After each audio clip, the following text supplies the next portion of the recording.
Artificial intelligence camera sir click कर सकता था आप क्लिक कीजिए ये इसका आगे क्लिक करें क्लिक कर दो उसका डिटेल आ जाएगा। इसमें सर ये जो हरे वाला है इसमें ऑटोमेटिक नंबर प्लेट रिकग्निशन है, तो ना केवल ये आप वीडियो में देख सकते हो लेकिन आप इसके नंबर प्लेट भी देख सकते हैं सर। जो गोविंद सिंह जी ने करवाया वो भी ऐसा है सर। अभी हम 4 SP से आपका इंटरेक्शन करवाएंगे, उन्होंने अपने अपने जिले में कैसे कर दिया उसका भी अभी है सर। अभी केवल सर अभी बंदी देखा सर हम लोग ने सर कैन यह बंद करके सर ऊपर जा सकते हैं बंदी को सर हाँ ऊपर जो तो वहाँ जा करके मैंने देखा कि इतने बड़े प्रदेश को उनने एक दीवार पर जो है वो बांध दिया है हर तरह से। हमारा प्रदेश तो बहुत छोटा है और हम तो इस काम को बहुत बेहतर ढंग से कर सकते और बहुत पहले कर सकते थे, और ये क्यों छूट गई कमी, ये क्यों नहीं हुआ, होना चाहिए था, हम कम खर्चे में भी कर सकते थे। लेकिन सारी जब चीजें मैंने वहां पर देखी और उन्हें जो प्रेजेंटेशन दी, सारा उन्हें लाइव हमको दिखाया भी, तो उसके बाद मेरे दिमाग में ये कॉन्सेप्ट जो है बहुत ऐसा घर कर गया कि ये होना ही चाहिए, अपने प्रदेश में होना ही चाहिए। अब ऐसा नहीं है कि भी एक वक्त क्या हो जाता था, अपराधी अपराध करके भाग जाता था और भागने के बाद अगर थोड़ी देर तक अगर उसको पकड़ा नहीं गया, थोड़ी दूर तक अगर पकड़ा नहीं गया तो सबूत कुछ नहीं होता था हमारे पास, निकल जाता था। पुलिस की आंखों से ओझल होने के बाद वो जो है वो बहुत मुश्किल से पकड़ में आता था और कई बार आता ही नहीं था। ऐसे भी बहुत सारे ऐसे इंसिडेंट्स होते थे। और आज तो टेक्नोलॉजी यहां तक पहुंच गई कि बचने की गुंजाइश ही नहीं है। कोई भी आदमी अपराध करता है तो बहुत ज्यादा गुंजाइश नहीं है। अगर टेक्नोलॉजी का उपयोग करते हुए वो भाग रहा है तो टेक्नोलॉजी का उपयोग करते हुए पुलिस विभाग जो उसको पकड़ने में भी उतनी ही सफलता हासिल करती है। अगर हम देख रहे हैं क्राइम रेट, अगर हम देख रहे हैं उसमें टेक्नोलॉजी ने ऐसे इश्यूज पर जहां बहुत जघन्य अपराध हुए हैं, जघन्य अपराध के साथ साथ में ऐसी घटनाएं हुई हैं जो घटना होने के बाद उनको पकड़ने में भी टेक्नोलॉजी ने ही अपनी भूमिका निभाई है। तो इसलिए इस टेक्नोलॉजी का उपयोग बढ़ता गया है और हिमाचल में इस बात को लेकर के मैंने कोशिश की कि भी आप इस दिशा में आगे बढ़ें। साधन सुविधा की जहां तक बात है उसमें भी मदद करेंगे, लेकिन ये होना ही चाहिए। और वहां पर जब मैंने देखा था, उसमें कमांड एंड कंट्रोल सेंटर में देखा था, तो वहां तो सिस्टम में एक चीज इस बात को भी ने बताया कि अगर किसी प्रदेश के किसी डिस्ट्रिक्ट में कैमरे में जो हमारे पास लोकेशन है सीसीटीवी में, वहां अगर कोई घटना घटित होती है, एक्सीडेंट होता थोड़ी देर के लिए, और वहां पर पुलिस जो है वो वहां उस वक्त वहां पर उस मौके पर नहीं है, मौके वारदात पर नहीं है, या मौके उस दुर्घटना के समय वहां पर नहीं है, तो हमारे पास मैकेनिज्म यहां से है कि हम तुरंत जो है वो उस डिस्ट्रिक्ट को कम्युनिकेट करते हैं, इस लोकेशन पर, इस कैमरे की लोकेशन पर ये एक्सीडेंट हुआ है, इस कैमरे की लोकेशन पर इस प्रकार से कोई आदमी किसी को टक्कर मार के चला गया है, इस कैमरे की लोकेशन में कोई आदमी जो है किसी के साथ हाथापाई करके चला गया है, बदतमीजी करके जो है झगड़ा करके चला गया, मतलब झगड़ा करके गया है। तो ये सारी चीज जो है ऊपर से इंस्ट्रक्शन जाने के बाद वहां पर वो पुलिस, उस डिस्ट्रिक्ट की पुलिस जो है वहां पर एक्शन लेती है। कई बार वहां पर सारी चीजें इस तरह से नहीं भी हो पाती है, तो कोऑर्डिनेशन का एक मैकेनिज्म भी हमने डेवलप किया हुआ है कि अगर नीचे के स्तर पर कोई कार्रवाई नहीं हो पा रही है तो कार्रवाई करने के लिए ऊपर से इंस्ट्रक्शन जाएगी, क्योंकि उसकी मॉनिटरिंग हो रही है एक जगह से। तो ये मुझे लगता है कि बहुत बेहतरीन कॉन्सेप्ट था जिसको लिए मैंने आग्रह किया। और खास तौर से जो ट्रैफिक में जो गाड़ी जा रही है उसका वो नंबर आना, आमतौर पर क्या है कि गाड़ियां अब इतनी ज्यादा हो गई, एक तरह की गाड़ियां बहुत सारी हो गई, तो उन गाड़ियों को गाड़ी के मेक से ही पहचानना और उस पर ही हम कंफर्म इस पर पहुंच, तो उन गाड़ियों को गाड़ी के मेक से ही पहचानना और उस पर ही हम कंफर्म इस पर पहुंचे तो वो मुश्किल हो जाता है, लेकिन नंबर के साथ तो कोई गुंजाइश नहीं बचने की है। मैं आपको खुद ही उदाहरण दे सकता हूं कि हम मुंबई एयरपोर्ट एक बार जा रहे थे, कहीं गए थे, हम अपने दोस्तों के साथ गए थे, तो वहाँ क्या हुआ कि हमारी फ्लाइट जो है वो किसी दूसरे एयरपोर्ट से थी मुंबई के, और हम दूसरे एयरपोर्ट पे चले गए, क्योंकि हमने वो देखा नहीं उसमें टिकट में कि फ्लाइट हमारी उस एयरपोर्ट से है।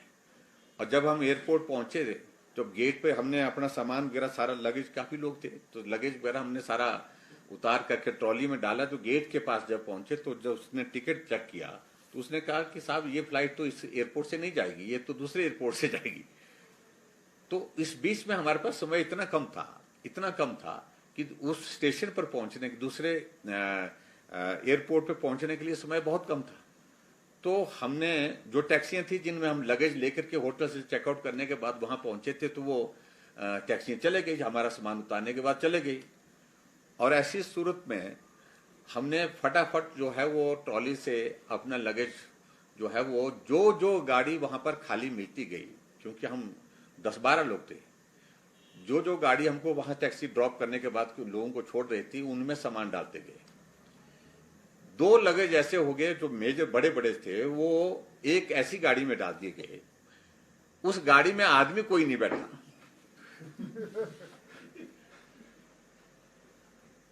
और आदमी कोई नहीं बैठा, उसको सिर्फ इतना ही बताया बैठना तो उस आदमी ने, लेकिन वो हवड़ दबड़ में उसका परिवार यहां बैठ गया तो वो परिवार के साथ उस गाड़ी को छोड़ के लगेज उसमें डाल के चला गया। अब हम जब दूसरे एयरपोर्ट पे भागते भागते पहुंचे, वहां लगेज हमने अपना उतारा तो मालूम पड़ा कि 2 मेजर जो लगेज जो है 2 लोगों का वो मिसिंग है, वो आया नहीं। हमने कहा कहां डाला, तो पता किया कि गाड़ी में डाला था। हमने कहा उस गाड़ी में बैठा कौन था, तो ये तो पता किसी को नहीं कि कौन बैठा था। तो अल्टीमेटली क्योंकि सामान ज्यादा था और बहुत नुकसान हो रहा था, इधर से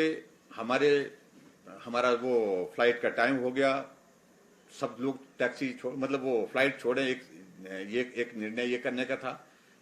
और या एक निर्णय ये था कि भी सामान जो छूट गया उसको छोड़ करके चलें,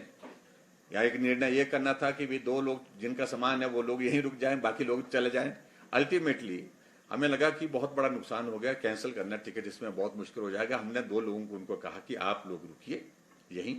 और जो है आप उसमें उस गाड़ी को ढूंढिए, गाड़ी को ढूंढने के साथ साथ में आप जो है वो उस लगेज को लेकर के आप आइए। ना गाड़ी का नंबर किसी के पास, ना गाड़ी कौन सी गाड़ी है, ना गाड़ी का आइडिया इतना रहा। और ऐसी सूरत में अल्टीमेटली हम तो फ्लाइट से आ गए, 2 दोस्तों को हमने वहां छोड़ दिया, और वो दोनों के दोनों दोस्त वहां पर जो है वो पुलिस के पास गए। तो वो कहने लगे गाड़ी कौन सी है, तो उन्होंने कहा गाड़ी तो पता नहीं है। लेकिन अल्टीमेटली हमने पुलिस के अधिकारियों के साथ, मैंने वहां पर उस वक्त हमारी गवर्नमेंट होती थी महाराष्ट्र में, वहां पर एक मिनिस्टर जो हमारे कुलीग थे उनसे कोऑर्डिनेट किया, उनसे भी बातचीत की, उनको कहा कि भी इस प्रकार से ऐसे हो गया, तो आप पुलिस वालों को मदद करने के लिए बोलिए कि भी सीसीटीवी की फुटेज उसमें दिखाए और उसमें शायद पता लग जाए। और जब सीसीटीवी की फुटेज देखने के लिए हमारे उन दोस्तों को लेकर के वहां पर गए, उन्हें देखी भी, आइडिया लग गया उनको, गाड़ी तो आई, लेकिन गाड़ी के आने के बाद उसका नंबर डिस्प्ले नहीं हुआ, नंबर का पता नहीं लगे, पकड़ा नंबर से ही जा सकता था। और ऐसी सूरत में वो गाड़ी आई वहां पर, यानी कि उस ड्राइवर ने इतनी तो ईमानदारी की कि वहां उसे एयरपोर्ट तक पहुंचा वो, लेकिन उस एयरपोर्ट पे थोड़ी देर रुकने के बाद वो अपने निकल गया होगा। जब उसने देखा कि कोई आ ही नहीं रहा है तो वो अपने रास्ते निकल गया। तो अल्टीमेटली पुलिस में मामला दर्ज किया गया, गाड़ी का आइडिया दिया गया कि ये गाड़ी इस तरह की व्हाइट कलर की गाड़ी है, और गाड़ी का नंबर ना होने की वजह से वो, क्योंकि वो सीसीटीवी में वो नंबर नहीं आया, क्योंकि वहां एकदम क्राउड होता है, एक गाड़ी के पीछे एक गाड़ी, एक गाड़ी के पीछे एक गाड़ी, इस तरह से वो सामान आज तक नहीं मिल पाया। तो ये अच्छा किया आप लोगों ने, तो इसलिए नंबर का बहुत ज्यादा महत्व है। तो मैं समझता हूं कि एक बहुत बेहतरीन ये कोशिश हुई है, और इसके लिए मैं आपको बधाई देता हूं, और इसका परिणाम निश्चित रूप से आने वाले समय में अच्छा रहेगा। और दूसरी बात जो खासतौर से जो मंदिरों में और स्कूल का जो जिक्र किया गया, मंदिर हमारे रूरल एरिया में होते हैं, गांव में होते हैं, शहर में भी होते हैं। तो ज्यादातर गांव के क्षेत्र में जो है चोरी करने की घटनाएं जो है इसमें पर्टिकुलर ज्यादा मंदिरों में होती हैं, और वो उसको निकालना बहुत कठिन काम होता है। तो उस दृष्टि से वहां पर भी आपने कहा कि आपने 16,000 लोकेशन पर 19,000 बताया आपने, 19,000 टोटल सीसीटीवी जो है हमारे हिमाचल प्रदेश में लगे हैं। और उसके बाद आपने 68,000 का आपने टारगेट रखा कि 68,000 जो है वो सीसीटीवी लगने चाहिए। मैं समझता हूँ उसको धीरे धीरे इस लक्ष्य को की तरफ हम बढ़ेंगे और इसको हासिल करेंगे। और जो यहाँ स्मार्ट सिटी का आपने जिक्र किया, स्मार्ट सिटी में तो सारी चीजें हैं, लेकिन इसमें बेहतर कोऑर्डिनेशन का जो कहाँ लगना चाहिए और लोकेशन बहुत इंपॉर्टेंट होती है मेरे हिसाब से। तो उस दृष्टि से वो सारी चीज को लेकर के भी पुलिस डिपार्टमेंट का जो है वो हमारे दूसरे जो डिपार्टमेंट स्मार्ट सिटी के अंतर्गत जो काम करने वाले हैं, जो इनकी इंस्टॉलेशन होगी, तो उसमें इन सारी चीजों को थोड़ा सा बेहतर ढंग से देखें। और इसके माध्यम से जो जिस प्रकार से 4 एसपी साहिब ने जो हमको अपनी अपनी प्रेजेंटेशन दी, तो उसमें मुझे बहुत अच्छा लगा कि बहुत सारे केसेस उनने जो है वो बैठे बिठाए मतलब जो है वो इसके माध्यम से पकड़े हैं, उसका समाधान निकाला है, सॉल्व किए हैं। अब रहता है कि एक तो ये लगाने के बाद इसका मेंटेनेंस वाला विषय है।